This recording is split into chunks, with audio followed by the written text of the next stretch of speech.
May balak ka bang pumunta sa Iloilo City at naghahanap ka ng hotel na pwede mong tuluyan? Dito nga pala ako nag-check-in sa Park Inn Radisson Hotel. Malapit siya sa SM. Bali walking distance lang mula sa SM Iloilo City.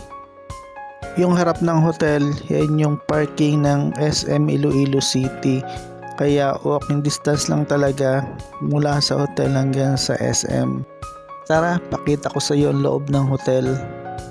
Diyan nga pala ako nag-stay sa room 507. Automatic yung door. Kailangan mo ng keycard para mabuksan ang pinto. Ito yung kanilang CR. Siyempre may bidet, may mga tissue, kumpleto sa towel. Ito naman yung laboratory, may dalawang tubig, may baso. Ito yung kanilang toiletries. Kasama na dyan yung toothbrush. Ito naman sa blower. At ito yung shampoo, conditioner at saka yung sabon. Tapos yan yung kanilang hot shower. Malakas yung supply ng tubig nila rito.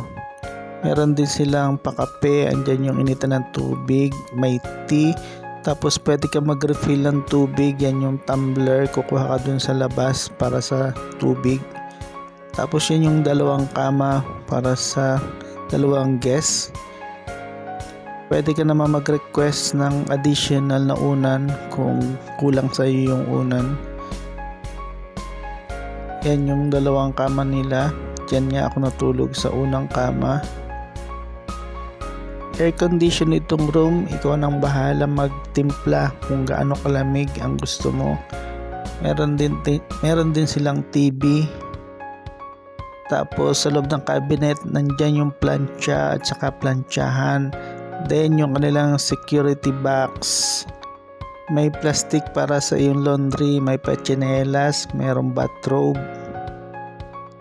At ito pa, meron silang ref. Kung meron kang bibilhin sa labas o gusto mo malamig na tubig, pwede mong ilagay dyan. Tapos ito yung timplahan ng aircon. Mula nga sa bintana matatanaw mo na ang SM Iloilo City. Tapos doon sa may elevator, meron siyang refilling station, water refilling station yan. Nakita ko naman sa inyo yung fitness center nila. Saka yung access papunta sa SM. Ito yung access papunta sa SM. So may bridge siya mula sa second floor ng hotel papunta dun sa SM na building. Puntahan naman natin ang kanilang mini gym. Kailangan mong itap yung card mo para makapasok ka sa loob ng gym. Ayan yung loob ng gym nila. May treadmill, may mga weights. Tapos ito yung labas ng hotel. Ito naman yung kanilang swimming pool.